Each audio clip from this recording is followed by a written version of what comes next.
Okay, This conference will now be recorded. Yeah, okay. great, great. So let's get started and let's do a quick recap on what we were doing on a Friday before we left on a Friday. Let's do a very quick recap out there. Let's understand where we are and let's understand what we are going to learn today and all these things out here. So on Friday, we were just looking at the very basic overview on what is an Azure up, let's say Azure tenant, and how do you create it.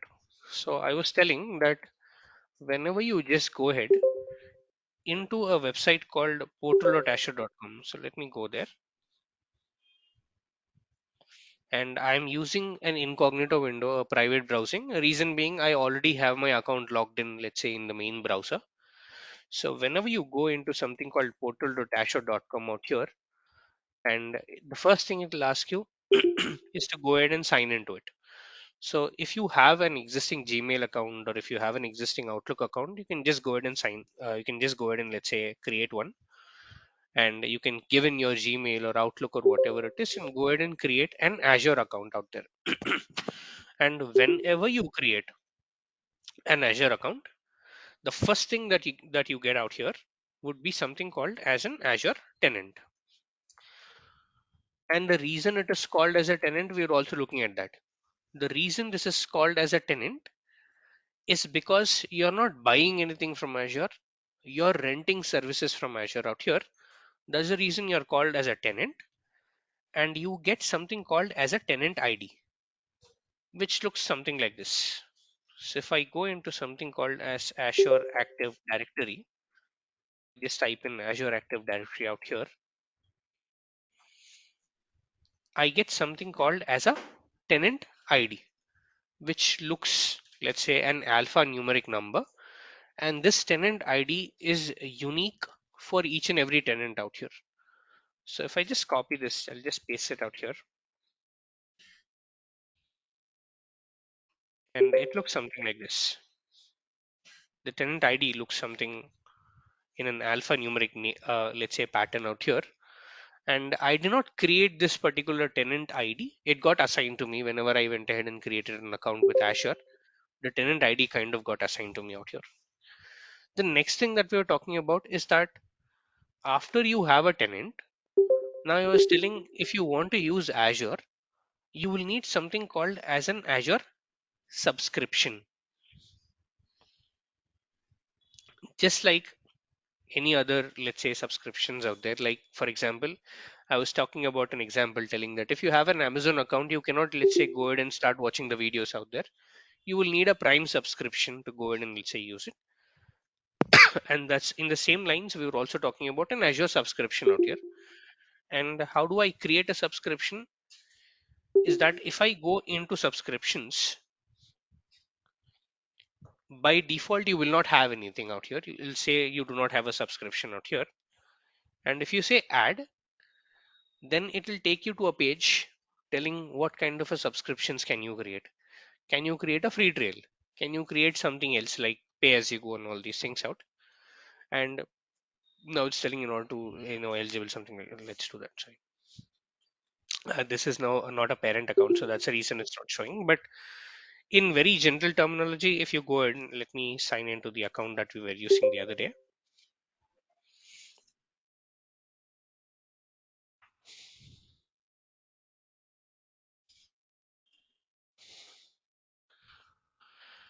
Let me sign into this account,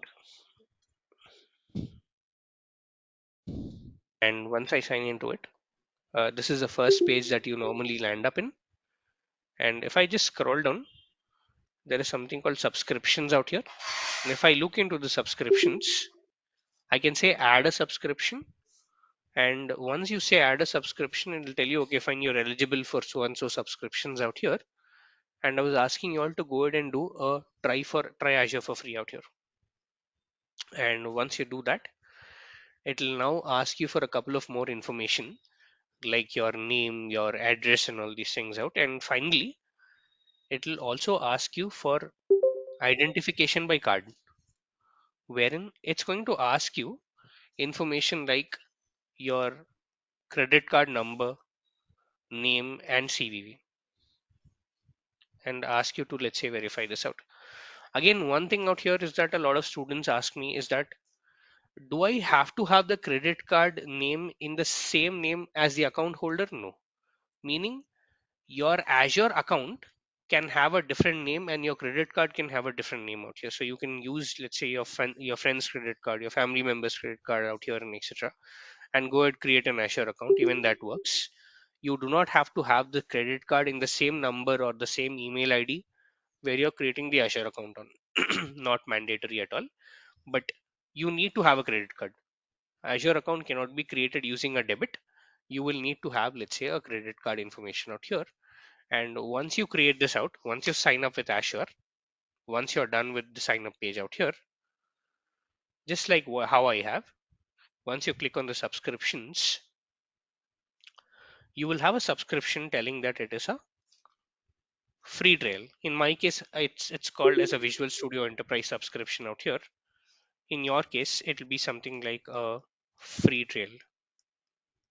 And very importantly, whenever you create a subscription, you will get something called as what? A subscription ID. So whenever you create a new subscription, you're going to get something known as a subscription ID out here. So let me copy this out and let me paste this as well. A subscription ID looks something like this. So you will have a tenant. Tenant is something that you just can go ahead and create this out. And after this, you will have a subscription out here. Now the question here is that I have one subscription out here. Let's say free trial. Can I go ahead add one more subscription? Yes, no, maybe. Yes, yes. The answer is yes. Under one tenant, under one Azure tenant, let's put the spelling right. Come on. You can have multiple Azure subscriptions provided they are not free trial. Under one Azure tenant, you cannot have more than one free trial subscription. But I can have other types of Azure subscriptions. Then what are the other types of Azure subscriptions available out there? Is free trial very commonly used by all of us? This is free for 30 days and it will give you somewhere around 14,500 rupees in the form of credits. What do I mean by credits? Why do we need credits out here? Is that over the next 30 days we go ahead do a lot of practice, let's say on the classes, right? So whenever you do a practice, whenever you create something on Azure, everything that you create on Azure is an hourly charge. So for example, if you create something called as a storage account, per an hour you'll be charged somewhere around 7 rupees. That hourly charge will be deducted from this particular 14,500 credits out here.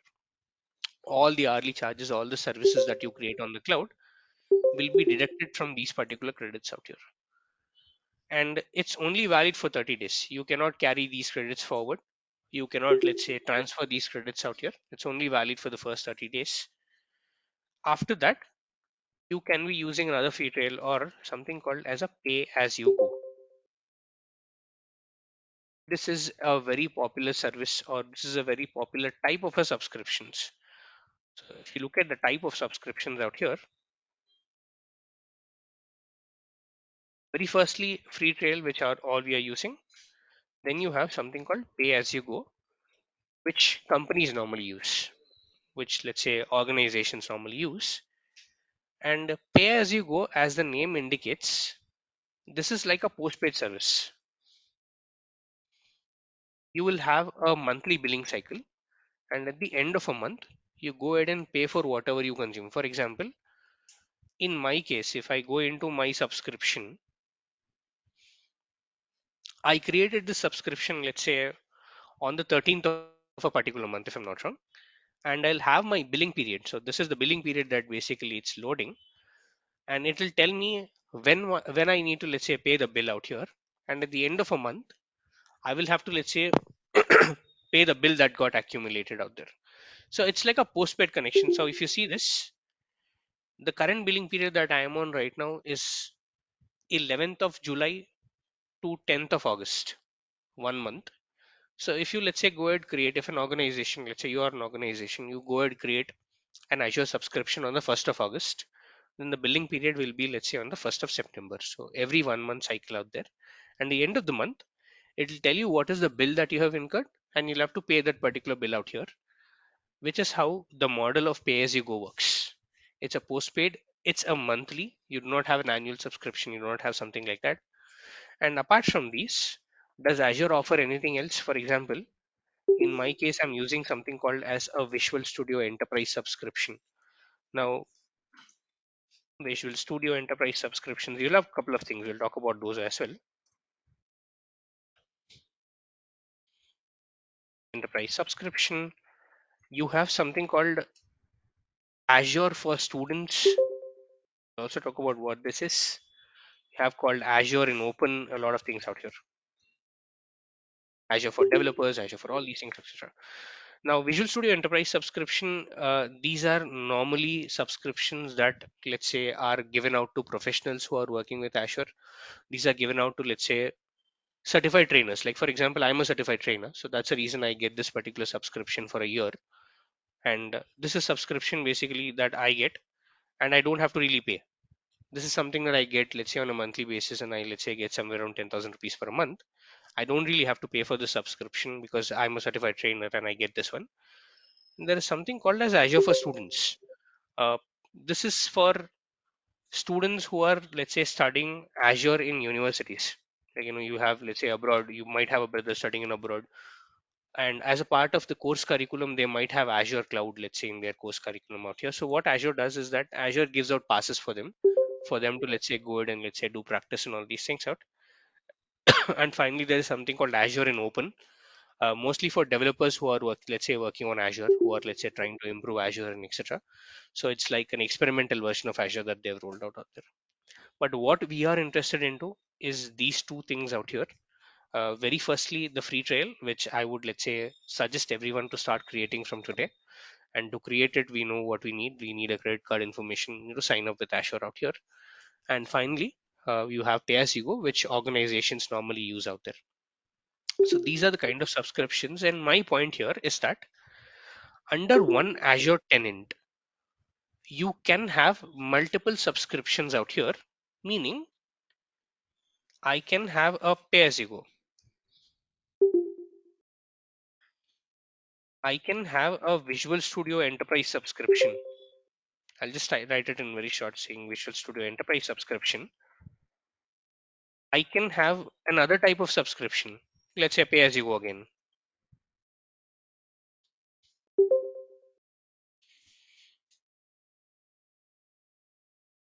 I can have multiple things out here. I can have multiple subscriptions out here, provided it is not a free trial.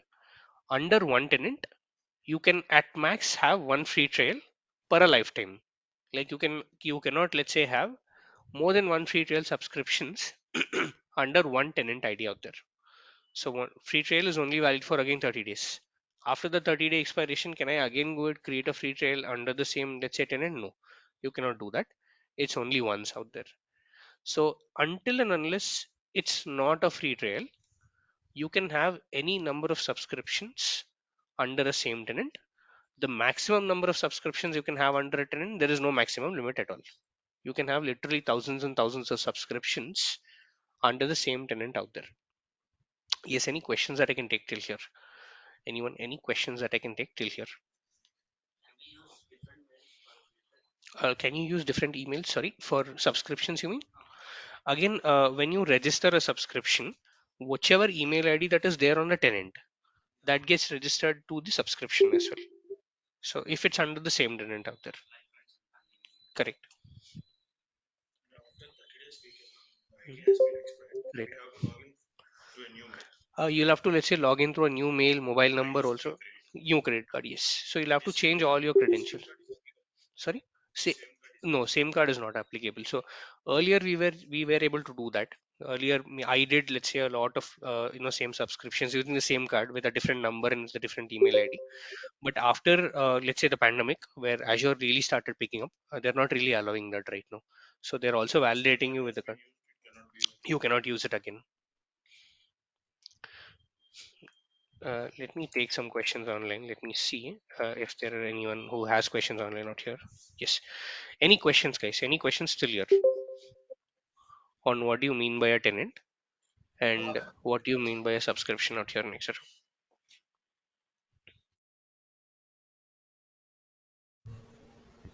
Can we get multiple tenants?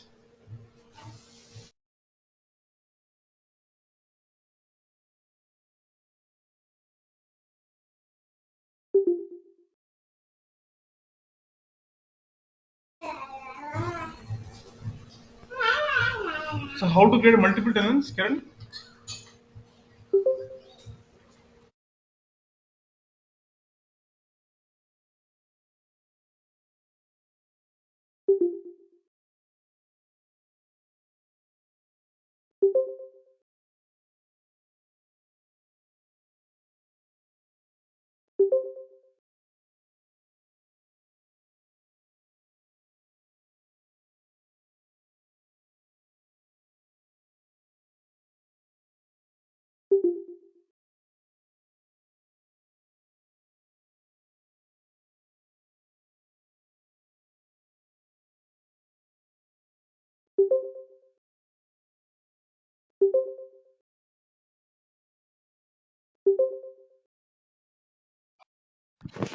All right, I'm sorry, there was a power cut out there, so I kind of lost the session. So yes, there. Okay, after 30 days, if I want to create a free trial, what to do? Under free, can we have pay tenants also? Yes. Again, the tenant is the same. Meaning, if you look at this one, the tenant is the same. You are not paying anything for the tenant. So when you create a tenant, you're just creating an account with Azure. You're not really paying, let's say, anything for the tenant out here, but it's the subscriptions that you pay for. So under a free, let's say under a tenant, can I have a free trial and can I also have a pay as you go? Definitely yes.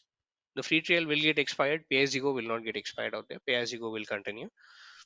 And after 30, if I want to create, okay, I'll come down to that. After 30, if I want to create free trial, what do I need to do? After 30 days, if you want to create a free trial, you will have to, let's say, use a new email ID, a new phone number, and a new credit card. Create altogether a new tenant out there. Create all to create altogether, let's say, a new tenant, so that you get a new free trial subscription under the same thing out there. Can you have multiple tenants? Definitely yes. You can also have multiple tenants as well. You can also have, let's say, multiple tenants and multiple subscriptions under the same I mean under the tenants out there. Yes, any questions on any more questions online, offline with this? So you have a tenant and you have subscriptions under it, and you can add multiple subscriptions under it out here. But the question that always remains for me is that under one subscription, can I go ahead, do everything that I can do, create everything that I can create? Meaning, can I go, let's just go ahead and, let's say, create all my projects under it? Can I, let's say, start using all my resources under it? Definitely yes. You can create all the resources under one tenant, then under one subscription. Then the question here is that why do we even need multiple subscriptions out here? Why do we, let's say, even need multiple subscriptions? Can we not just work with one subscription out here? Definitely you can work with one subscription, but having multiple subscriptions under a tenant is easier for me from a management perspective. What do I mean by that? Let's take an example.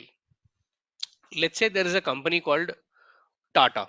Okay, there's a big company called Tata out here, and under Tata you have multiple companies like Tata Motors, Tata Steel, Tata Finance, and all these things, subsidiaries of those particular companies. Now one day Tata decides that, you know what, I want to move into Azure.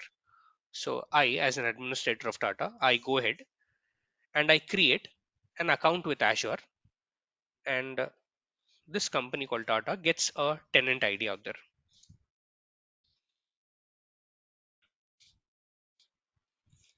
It's something known as a tenant ID.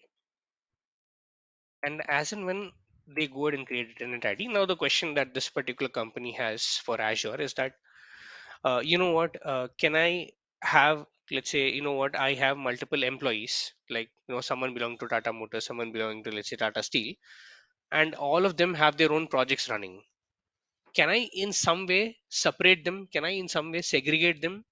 Azure tells yes, you can do that by creating multiple subscriptions. You can create one subscription for Tata Motors, the other subscription for Tata Steel, the third for, let's say, the third company, fourth for the fourth company, multiple things out here. And what is the advantage that you get out here is that you can now start adding users to a particular subscription. For example, if a user X only needs an access to the subscription of Tata Motors, because this user X might be, let's say, an employee working with Tata Motors only. So if this particular user X needs access to only this particular subscription called Tata Motors out here, I can only add him here. And if there is a user Y who's a part of Tata Steel, now he is a developer who's probably working with Tata Steel out here. He is working with a project called Tata Steel out here. And if this user needs to be only added to a particular subscription called, let's say, Tata Steel, he can then be added only to this particular subscription as a developer, as whatever it is. So in in this way, what I can do is now I am establishing a separation under the same tenant. So I have the same tenant, but I have now multiple subscriptions under the same tenant. And you, as a user of Tata Motors, can only log into this particular subscription called Tata Motors out here. You can only start using the resources of Tata Motors out here. And a user called Y, who has access only to the subscription called, let's say, Tata Steel, can only start working in Tata Steel out there. And also, let's say the bill gets generated. Let's say there's about 100 rupees bill that is getting generated at Tata Motors. There's about 100, let's say, rupees getting generated at Tata Steel. The tenant pays this bill out here.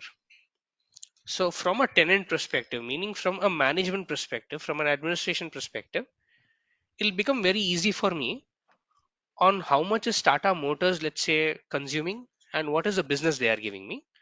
How much is Tata Steel consuming and what is the business they are giving me? What is the revenue? What is the expenditure model out there?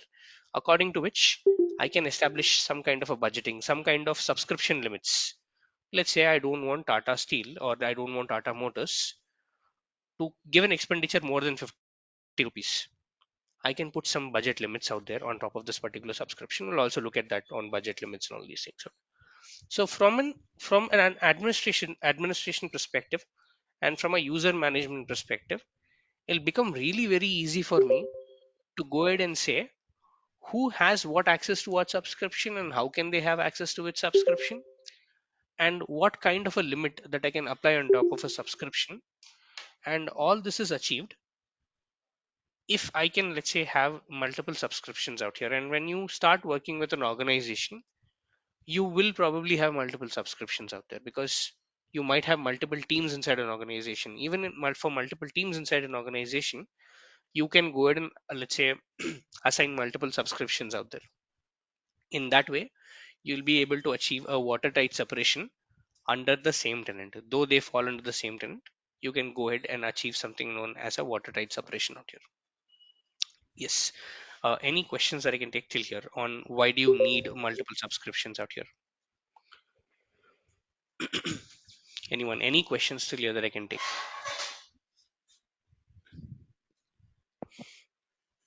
Anyone? Anything till here that I can take on what do you mean by a tenant?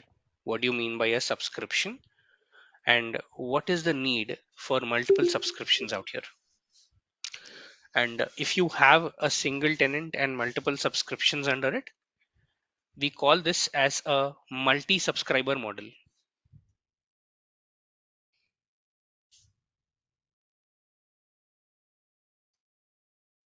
Call this as a multi-subscriber model out here. Yes. Anyone? Any questions? So I think in this case we can say the tenant is nothing but Tata, right? The organization, nothing Correct. but the organization. Correct. The parent organization. Correct. Okay. And for our individuals, we are going to be the tenants. Correct. For your individuals, we are going to be the tenants. We are going to be the tenant, and we will have, let's say, one subscription under our tenant out here.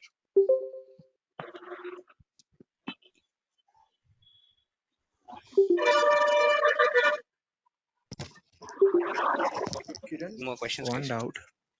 Go ahead, please. So we have two subscriptions over here, right? For Tata. hmm Right. So and we have two different, employees for each subscription. Correct. So from yeah, so from Tata Steel, no one can, the employee can't access this Tata Motors thing, right? Correct. Uh, It cannot be am I? vice versa. That's the doubt I have. Correct. Yeah, You are right. that's the doubt Meaning, actually. as an employee of Tata Motors, I cannot go ahead and log into Tata Steel unless I am permitted to. Unless I am permitted to. And as an employee of Tata Steel, I cannot go ahead and log into Tata Motors, and I cannot go ahead and, let's say, do any change in their subscriptions out here. So this Okay. So cross is not what's allowed. the okay? What do we Good. need to get that connection? Okay, so what do you need to get? Good question, and that's where I'm going down into something called as permissions, Okay. into something known as permissions out here. And what do I mean by permissions out here? It's very simple. Now, this is the representation of a tenant. So till now, I've been writing something called tenant, but I'm representing tenant using this particular diagram out here. So this is now a tenant under which, let's take a very simple subscription, one subscription out here. So in my case, I have one tenant, one subscription out here. Now the question here is that in an organization, you will have not one, but you will have multiple users out here. Let's say developers, QAs, HRs, a lot of things out here who might need access to your Azure subscription, who might need to, let's say, go ahead, create resources, delete resources, do a lot of modification and all these things in your Azure subscription out here. The question is, can anyone and everyone have an administration access for my subscription, or should I limit the accesses? And what kind of access does Azure let me go ahead and, let's say, do some assignment out here? Now, by the thumb rule of it, not everyone should have an administrator access. If everyone will have an administrator access, if everyone will have an administrator access, then anyone can just come again delete my subscription out there, which is very dangerous. I cannot do that. That's the reason Azure gives you something called as RBAC, role based access control. Very important, which is a very, very important concept, just called RBAC, role based access controls. Now, then how do I assign someone an access, or how do I add a developer into my organization, or how do I add a developer into my subscription, and how do I give him the access is what I want to, let's say, discuss. And I'll also cover your question on how do you, let's say, give a permission out there and etc. Now, RBACs are broadly divided into three categories in Azure. There are three categories under which you can have the RBACs out here. The first one is called as an owner role.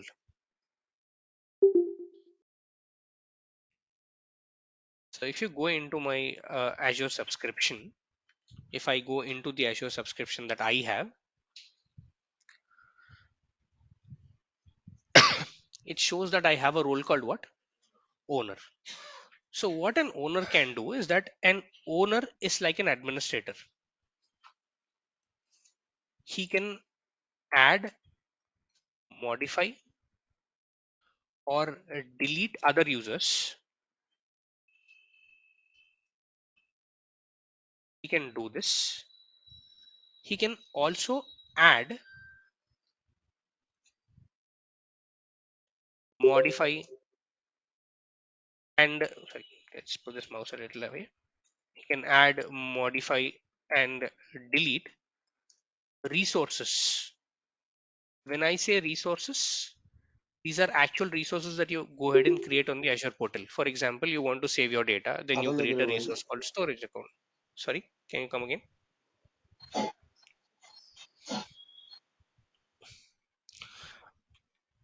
Let me mute people online. Let me come back. All right. Add, modify, and delete resources. What are resources? Again, we'll come back to those concepts. We'll understand what resources are once we go into that particular section. And he basically can behave like an administrator,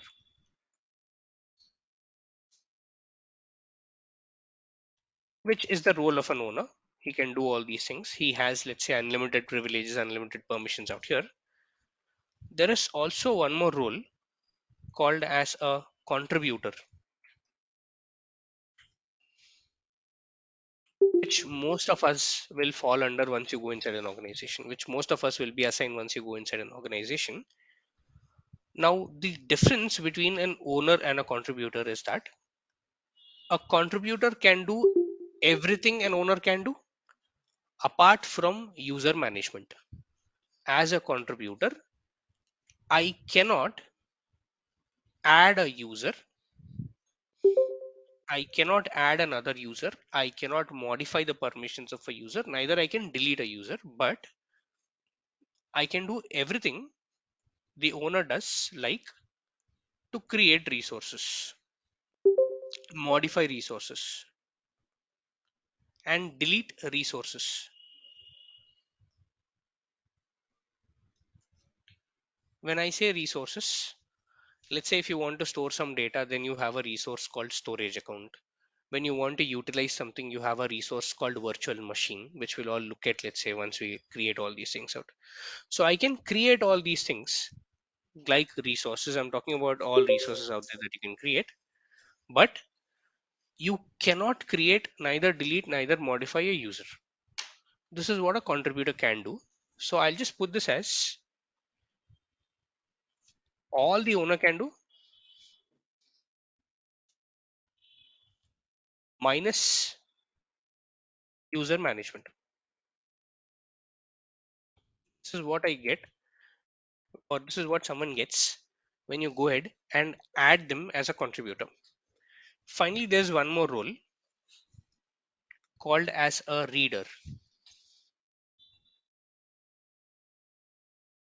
Now, a reader can just go ahead, see what is there in your Azure subscription. That's it. He cannot go ahead, neither can he, let's say, add or delete the resources, neither can he add, create, delete users. He can just see what is there in your Azure subscription. It's just a reader permission. Meaning, as a reader, I cannot do anything. I can just go ahead and check what is there in your Azure subscription out here. Then why do I need a reader permission out here? So why is there a reader permission in place out here? Is that, let's go back into our earlier example. Now I am telling that as Tata Motors, I need to pay the bill, whatever is generated here and whatever is generated here as well, right? Now in some cases, not in some cases, but in all the cases, at the end of a year, normally any company goes for auditing. Right? They go and do auditing and all these things out here. As an auditor, I also need to see whether you're really paying for it or whether you're, let's say, faking me out somewhere, something like that, right? I also need to audit your accounts out here. But as an auditor, do I need to have an owner, let's say, access, or do I need to have a, let's say, a contributor access? No. As an auditor, I'm not interested in your Azure subscription. As an auditor, I am not interested on, I'm not technically sound to understand what is Azure subscription, etc. All I need to, let's say, see is whether there are really so many users out here. Are there really so many employees? Are there really so many resources? are you giving me the actual billing? In this case, I can just add someone as a reader. So as an external auditor, if I am able to read your subscription, if I'm able to read whatever is there in your subscription, that is good enough. Saying that, okay, fine, I know that this is what it is, and I can tally whatever that you have given. In that way, I can audit this out for you. So just giving you an example on where a reader role can come into picture. So as such, you can have an owner, you can have a contributor, you can have a reader. These are the three broad classifications. But you can have, apart from this, you can have multiple roles as well. You can have your own custom roles. You can create your own custom roles. You can add that. You can, let's say, have a lot of rules apart from these as well. But all the roles come under one of these categories, either a contributor, either an owner, or a reader role as such. Now these were RBACs. Now I did not answer the question on how to add, how to, let's say, do that user addition and all these things, which I will go into. But any questions that I can take till here?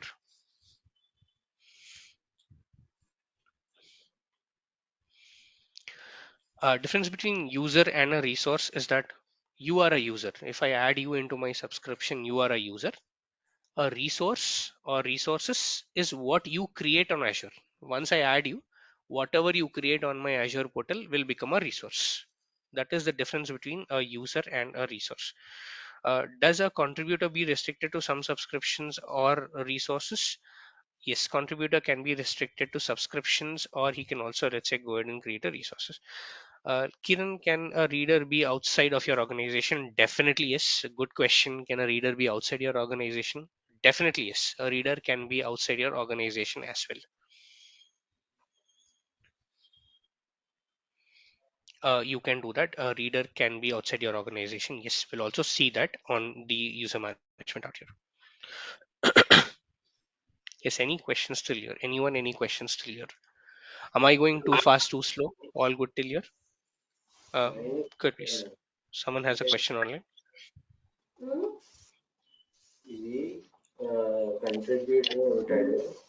Guys, do you have a question online? I'm sorry. Are you asking a question? I'm sorry, I'm not able to follow you. No, what user management cannot, in the contributor, all the Mhm. owners can do modify, delete, and all that, but Right. cannot do user management in. Okay. I mean, if I understand your question right, as a contributor, you can do everything an owner can do apart from user management. Meaning, as a contributor, you cannot go ahead, add, delete, or modify an existing user out there. No, okay, thank Your voice is too low. If the question is okay. unanswered, can you please type it in? Yes, sir, it is answered. Thank you. Okay. Okay. Thank you. Okay, what else apart from admin can do from what else admin can do apart from user management? Everything. Create, delete, modify resources, everything. Admin can do everything. I mean, including user management, admin can do, let's say, creating resources, deleting resources, creating the bills, let's say, paying the bills and all these things. The admin can do all these things out here.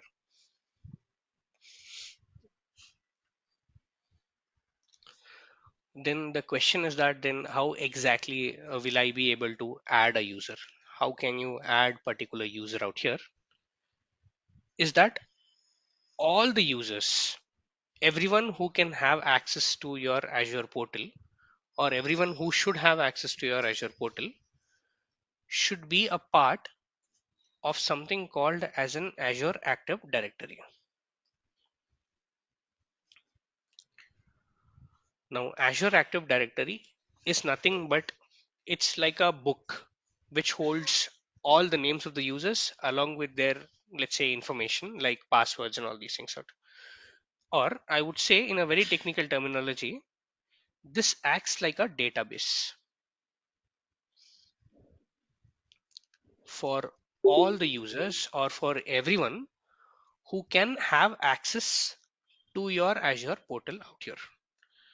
So very importantly, if you want to add a user, or if an organization wants to add a user into their Azure portal out here, the very first thing that they have to do is that they have to go into a service called Azure Active Directory. Again, how am I searching this out?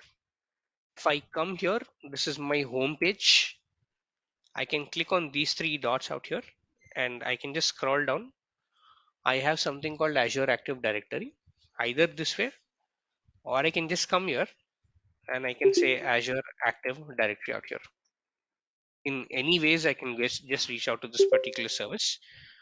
And this is where earlier we were discussing, right? That I have something called as a tenant ID. I have a unique number called tenant ID. I also have a unique address called as a primary domain. And in my case, I have a primary domain called gmail.onmicrosoft.com. When you are working with an organization, this domain will change. Let's say you're working with an organization called Accenture. This will become accenture.com, meaning an organization can buy their own domain name. This is called as a domain name out here. The organization can buy their own domain name and can associate with this particular Azure Active Directory out here. In my case, I'm using the existing active, or I'm using, let's say, whatever Azure has given me, whatever Microsoft has given me, I'm using this out. And what I can do is if I want to add a user, in the left hand side, you see a couple of options out here. Just scroll down. There is something called manage, under which you have something called what? Users. I can say users, and I'll say new user out here, and I can say create a new user. And in this case, if you see, I can add a user called demo, and as and when I do a username called demo, do you see it tells username is demo at the rate that particular domain name called something dot gmail dot on microsoft.com, and I can give a name called demo user. I can say first name is demo, last name is user, and I can say let me create this own password. I can give a, let's say, new password out here as an administrator for this user.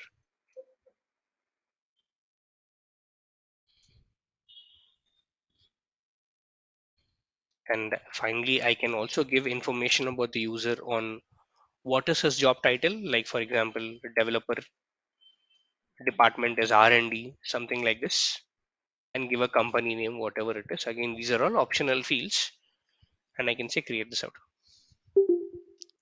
So now if you see, it says you have successfully created a demo user. It will take some time to get reflected. Let me refresh the screen.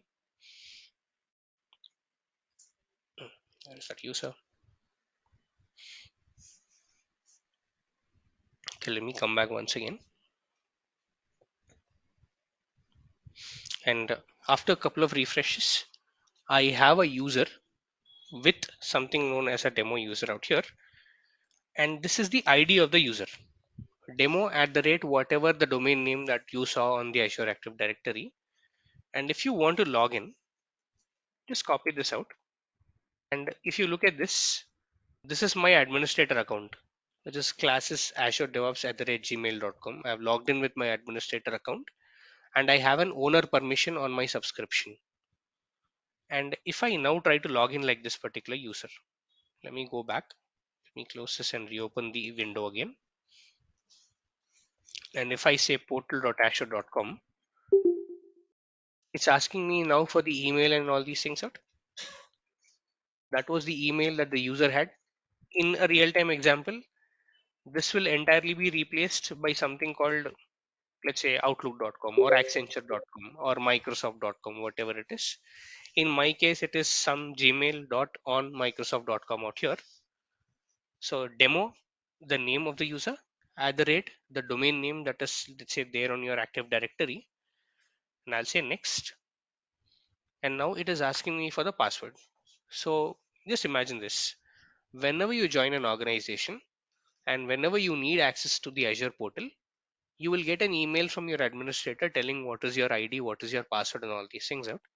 And this is the password that I created when I was creating the user. In the Azure Active Directory, when I was creating the user, I created an initial password. So let me give this.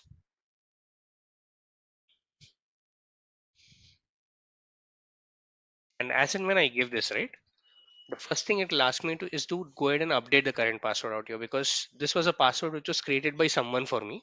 I cannot be using this. So let me go ahead update this out.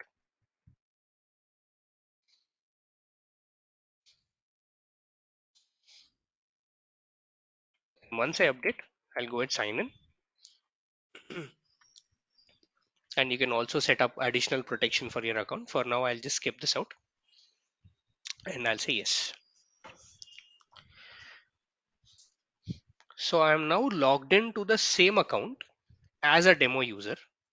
Now in the actual tab, I'm logged into the account as an administrator. In a different tab of Chrome, I've logged into the account as a demo user. And if here I go into the Azure Active Directory, if I type in Azure Active Directory and if I go here, do you see it is the same primary? Do you see it is the same primary domain? And do you see it is the same ID like the way I am with the administrator account? Sorry, with the administrator account out here. Sorry, this one, which is, sorry, let's go back into the directory. Same directory, same account out here, but I'm now logged in like a demo user. I'm now logged in like a demo user out here, and this is how you go ahead and add a user. I have added a user. There's also called inviting a user. We'll also talk about that. But let's see this. So I have added a user in my organization. And how did I add him? I just went into the Azure Active Directory, and under the users, I went here and I said new user and I created a user out here. And when I created a user, I gave the name of the user and I gave a couple of details. Again, all these details are not mandatory. Only the ones that you see in star are mandatory out here. So you can just go ahead and give all these details. And very importantly, you can give a password out here for the user. So if you just scroll down out here, let's see, there is a way that sorry, you can just go ahead and say some sample user.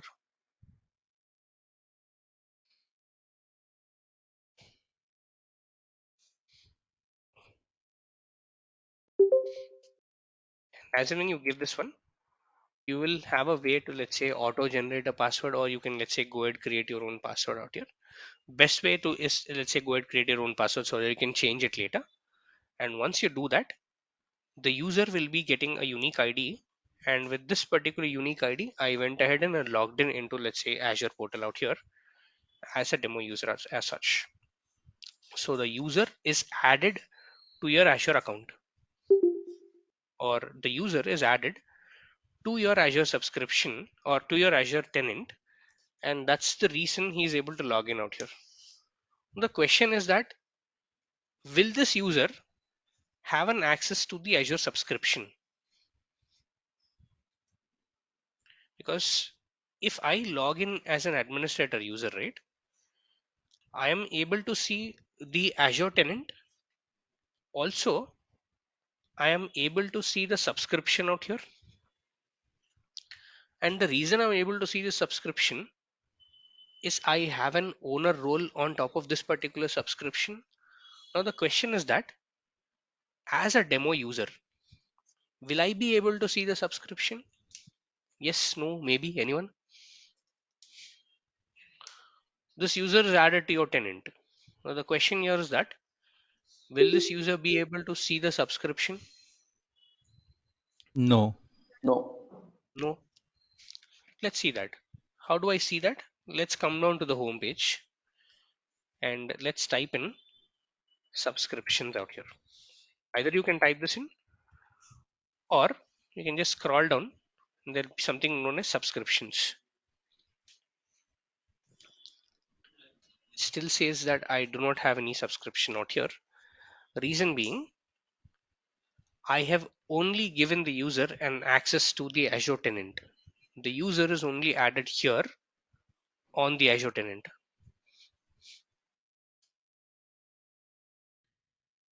But I haven't given him any kind of RBACs on the Azure subscription. I haven't given this particular user any kind of role based access controls on my subscription out here. And if I want to give him the access on this particular subscription, I have to go inside the subscription. And once I go inside the subscription, on the left hand side, it says overview, activity log, and a lot of things out here. Very importantly, it tells something called access control in bracket IAM, identity and access management.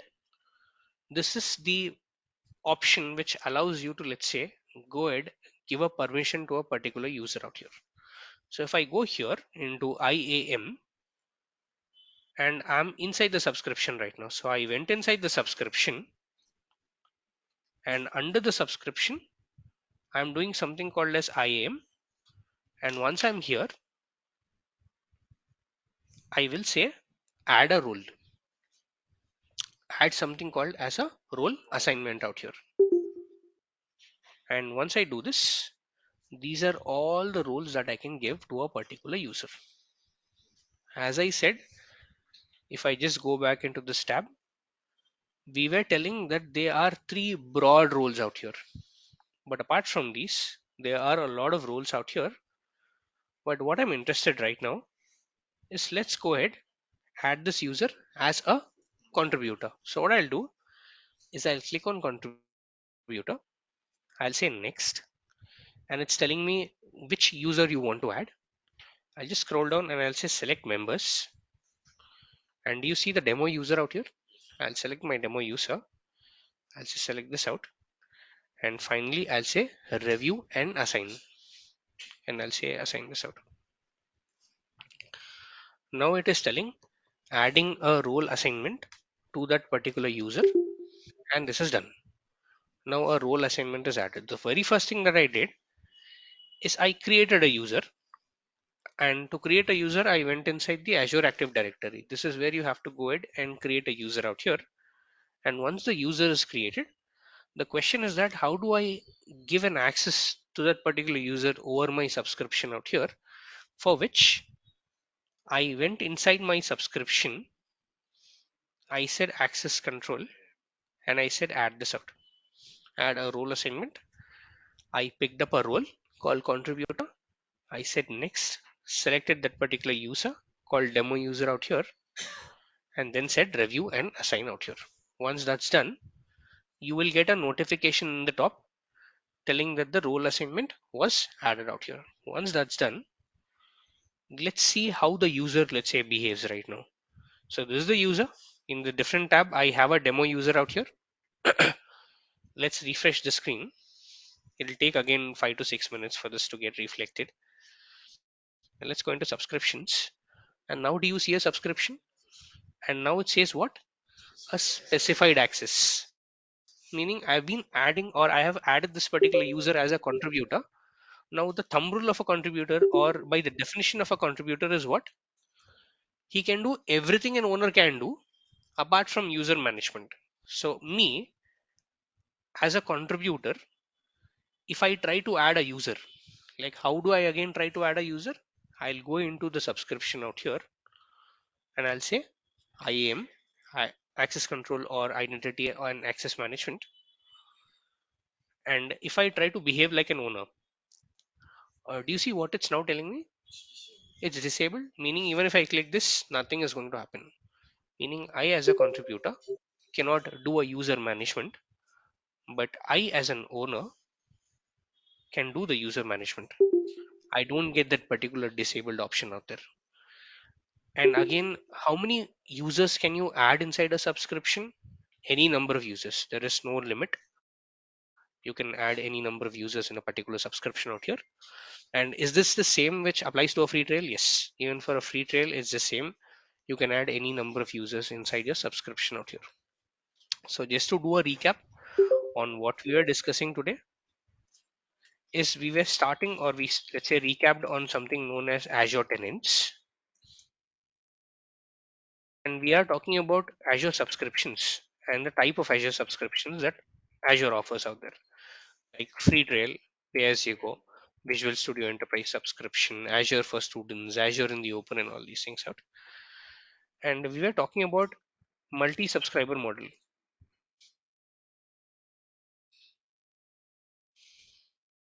As in, why do you even need multiple subscriptions under the same tenant?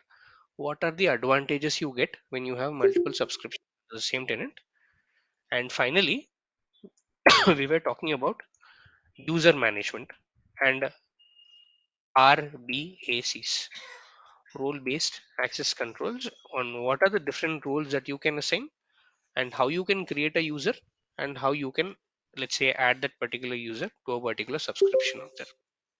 So these were the things that we were discussing.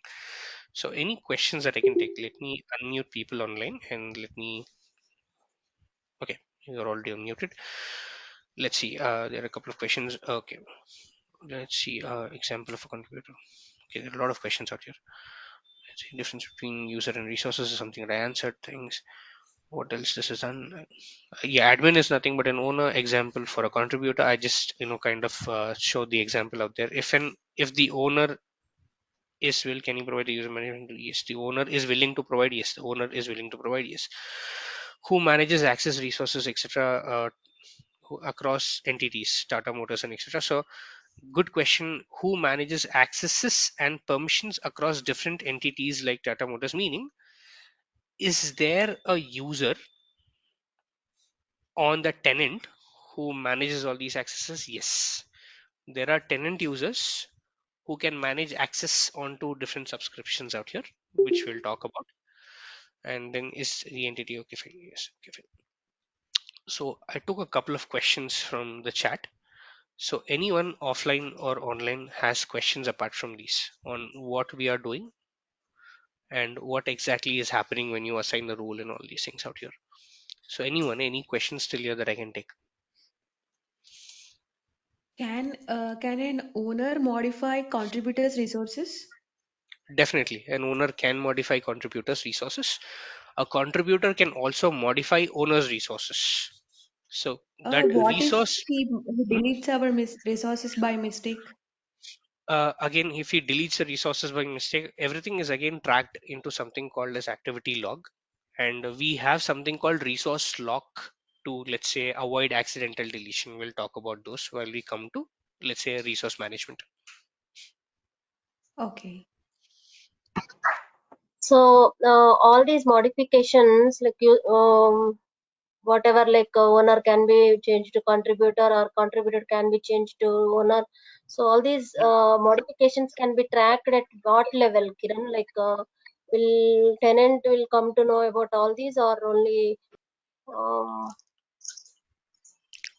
Tenant will come to know about all these, and also owners inside a subscription can also be, let's say, coming to know about all these things. Again, the tracking of this happens under something called as an activity log. Under activity log, everything that I do, for example, I created a role assignment, I created a user, everything that I do is tracked out there. So everything that I do basically gets tracked out here. So I created a role assignment and I assigned some kind of an, let's say, permissions out here. All these things is tracked out there. who will have visibility to this activity? Everyone, everyone who is there in your subscription will have a visibility to all these things. Okay. So all you need is a reader access to just have a visibility to this one. So once you have a reader access, you will have, let's say, the visibility to all the activity logs out there.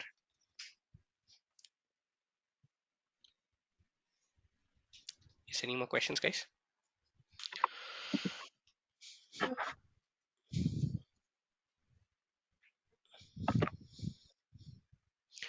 I'm getting problems when I'm trying to log in to Meet every time. No, I'm sorry, because I do not follow your question. What exactly do you mean by this? Please get this fixed ASAP. What exactly do you mean by getting this fixed ASAP? Where are you trying to log in, and what is the error that you get there?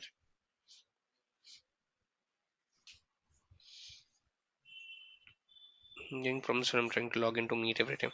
No, I'm sorry, I don't follow your question. If you can elaborate on that, I'll be able to help you out in the same way. Yes, any more questions, guys? Anyone, any more questions here? Yeah, and will there be any validity or any time period for a contributor or something like? Can we schedule like for some days he has to Hmm? work on something kind of?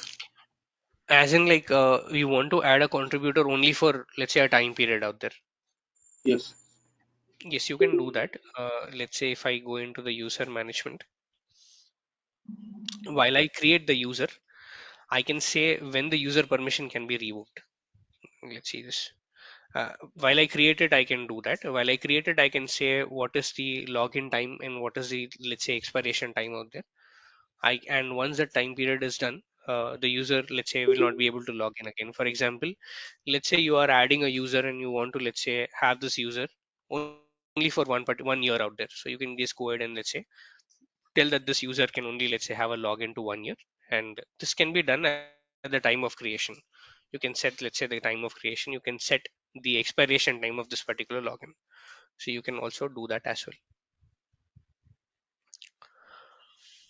Does that Kiran, answer your question? Mhm. Kiran, the role management, who controls actually? Like in our subscription, can we have different activities listed under each role, or it's common for all tenants? Can under our subscriptions, can you come with your question from there? Under our subscription, I didn't follow you. Okay, the role management, say for example, Hmm. owner can do XYZ, subscriber Right, can, right, contributor can right, do something else. Like that's right, right. So who define right. them? Like where that role So management? if you go in there, right, there's something called built-in roles. So if I just go ahead add something out here, so if you look at this, there is something called as a description. Grants full access to resources, including the ability to assign roles in Azure RBAC. Grants full access, but doesn't allow you to do, let's say, something called Azure RBAC out here, meaning you cannot do user management. These are all called built-in roles. These are defined by Azure. So even if you do it at your subscription, even if I do it at my subscription, these roles are the same. Apart from these, can I go ahead create my own roles? Yes, you can also go ahead create something called as a custom roles out here. But all these are predefined by Azure, and I'm just using this particular predefined template to go ahead and assign someone the access out there. Was that your question, and does this answer this? Yeah, yeah, Kiran. All right. Thank you. Yes, any more questions here, guys?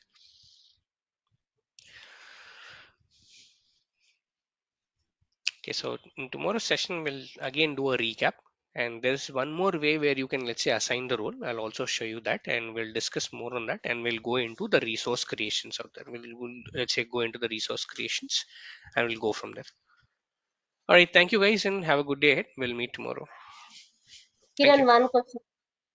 Sorry, go ahead, And please. new lineup today, I know there are already three classes already completed. So will you Mhm. be able to give a quick glance, or you want us to go through the recording sessions and come back? Okay, I'll do one thing. Before I start tomorrow's session, I'll just go and do a quick glance of all the 2 3 sessions that we did. We started off with a demo. If you really consider today was the actual session. Earlier, I was just talking about tenants and etc. But yes, I can do a quick recap tomorrow, and we'll start with we'll start with the session tomorrow as such. Okay, Kiran, that would help. Thank you. Thank you. So Kiran, from today onwards,